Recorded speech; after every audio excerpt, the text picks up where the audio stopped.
can use a mount to cover long distances quickly.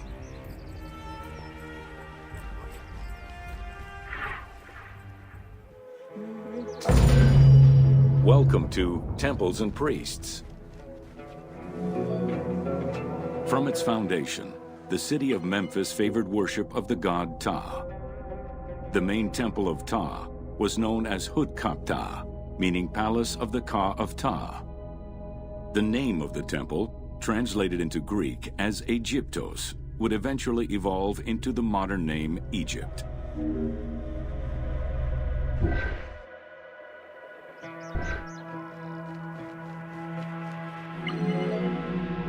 Temples were the center of religious, political, and economic life in ancient Egypt.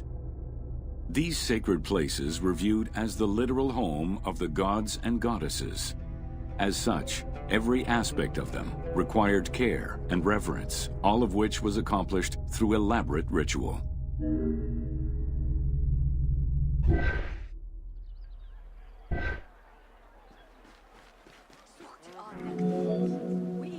Located in the center of Memphis, the Temple of Taw was the most prominent and imposing building in the city.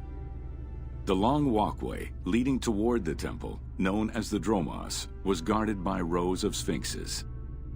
The entire sacred area was designed to keep the statue of the god protected, deep within the sacred enclosures that surrounded it.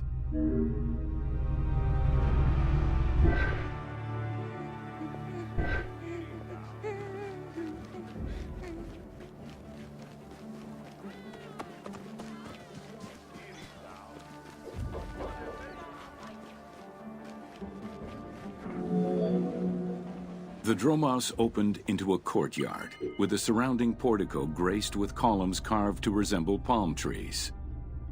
During special festivals, the general population was allowed to enter this location, but under no circumstances would they be allowed into the sacred spaces beyond the courtyard.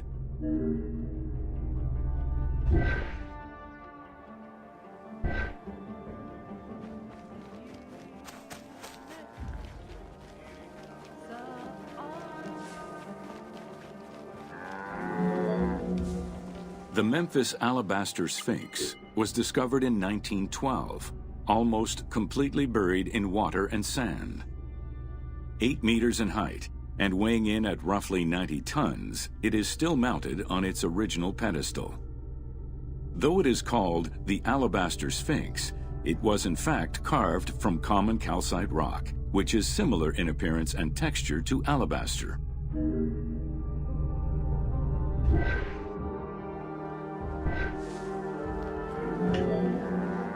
Erosion has destroyed the original engravings, making it difficult to determine when it was created. Egyptologists believe that its facial likeness resembles Amenhotep II, and so it could have been sculpted somewhere between 1700 and 1400 BCE. It is believed that this monument once stood outside of the Temple of Taw and was integrated into subsequent extensions to the complex.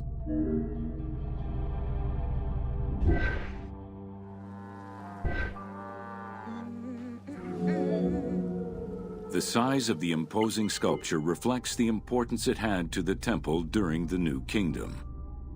This Sphinx is one of the few remaining artifacts from the ruins of Memphis to survive.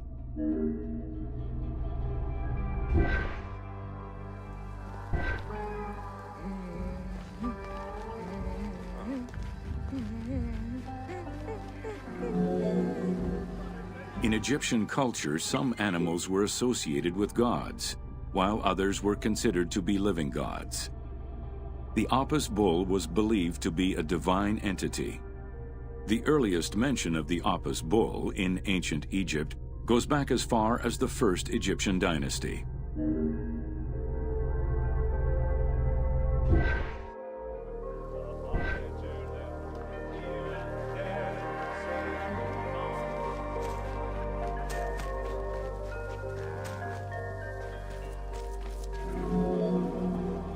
Originally the symbol of fertility, the Apis bull was linked to the god Ra, with the image of the sun carried between its horns.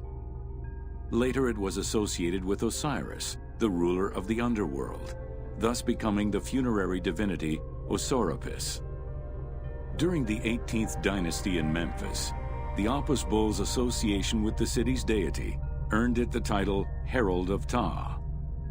The Apis bull was so revered that even Alexander the Great, upon his arrival in Memphis, gave honor to Apis.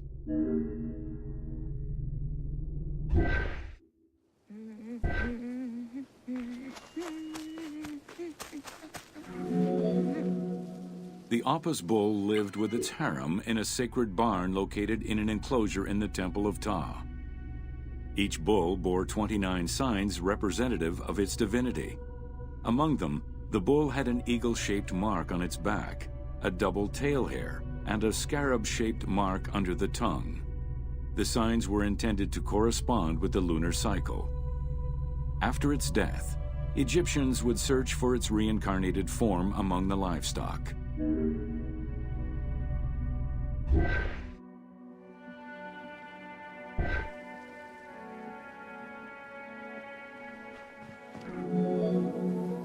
Like other living divinities, the mortal incarnation of the Apis bull was prayed to, and when it died, it was given a luxurious funeral, which included mummification.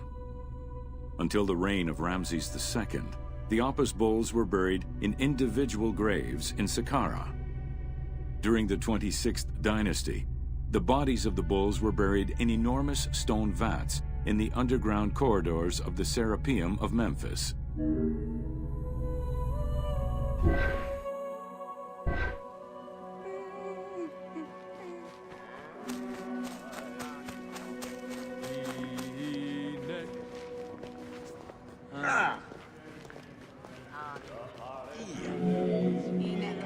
Ancient Egyptians believed that temple rituals were essential to maintain order in the cosmos and allow communication between humans and gods. The pharaoh was required to bring offerings as part of a twofold promise made to the gods, to remain a just ruler and to prevent chaos from entering Egypt.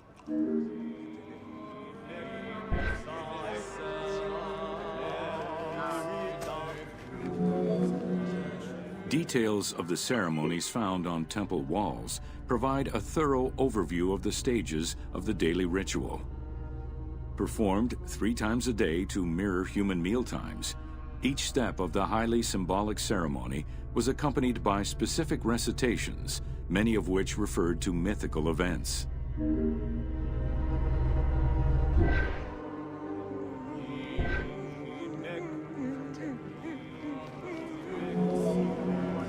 The high priest would first awaken the sleeping god with a chant. Then the seals of the shrine's doors were broken and the bolts drawn back. The act of swinging open the doors was a symbolic gesture where sight was granted to the deity. The priest would then bow and kiss the ground.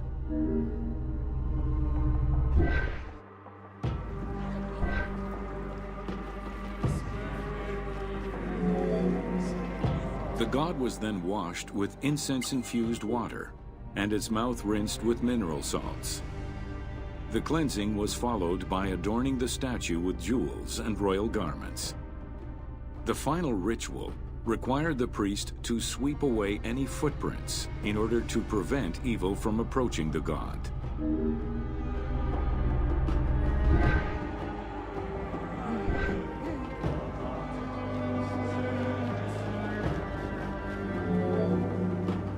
Heredity was the primary source of new recruits. Rarely was an outsider allowed this position. At the top of the temple hierarchy was the high priest. Each temple dedicated to a god had at least one high priest devoted to its care and service. During the Ptolemaic dynasty, one family held the position of high priest in Memphis for almost 300 years.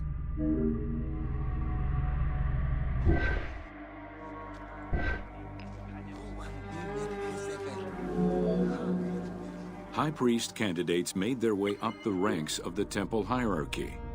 The one chosen to occupy the lofty position of high priest was usually confirmed by the pharaoh. Several of the high priests were also important officials in the government. Families sharing the highest priesthood titles tended to make many alliances, thereby gaining more land and wealth. Shifting balances of power sometimes resulted in more or less open conflicts between the priesthood and the pharaohs.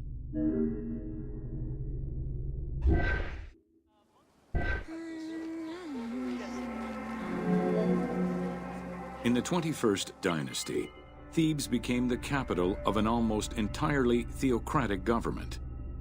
The city was headed by king priests who spoke and governed in the name of the god Amun, in open opposition to the ruling pharaohs. These king priests caused a massive decentralization of power, known as the Third Intermediate Period.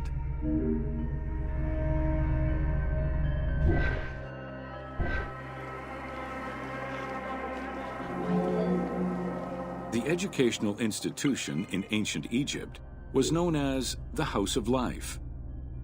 Attended by the offspring of the elite and the clergy, it was a place tailored to the social status of its attendees. The earliest references to this type of institution date back to royal decrees of the Old Kingdom.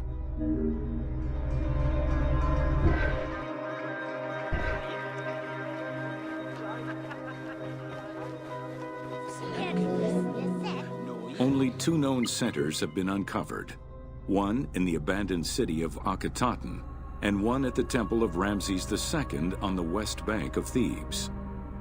Inscriptions uncovered in those locations mention the names and titles of people who were connected with the House of Life, such as a chief physician and many scribes.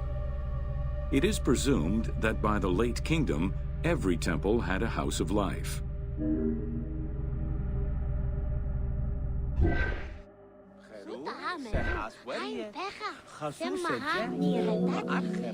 The House of Life offered training for the elite, destined for occupations such as astronomers, doctors, veterinarians, diplomats, architects, translators, or theologians.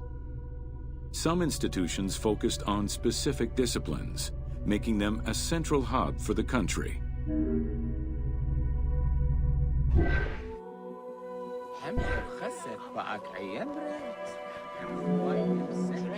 Not limited to instruction for young students, the House of Life was a source of reference for many scholars, with rooms dedicated to papyri of many disciplines.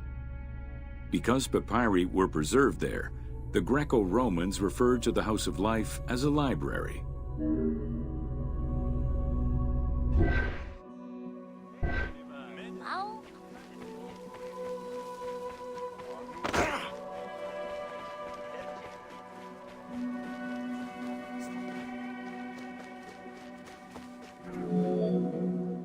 Ancient Egyptian economy was based on an unequal system of redistribution of goods. The state of Egypt collected the crops, and the temples distributed them throughout the provinces. Since the only people capable of counting and ensuring a fair redistribution were the educated scribes, this meant that the temples played a pivotal role in this process.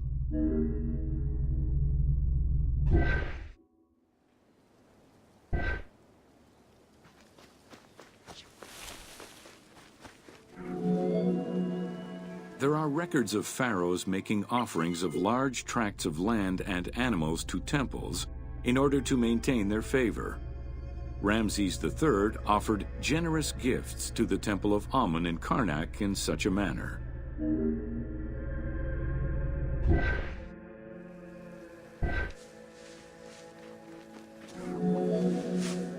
Palaces, warehouses, and granaries were built inside the temple compound to better control the redistribution of goods. The size of the recorded numbers of goods, combined with every other function filled by temples, only serves to confirm their might as economic, religious, and political centers of power within Egypt.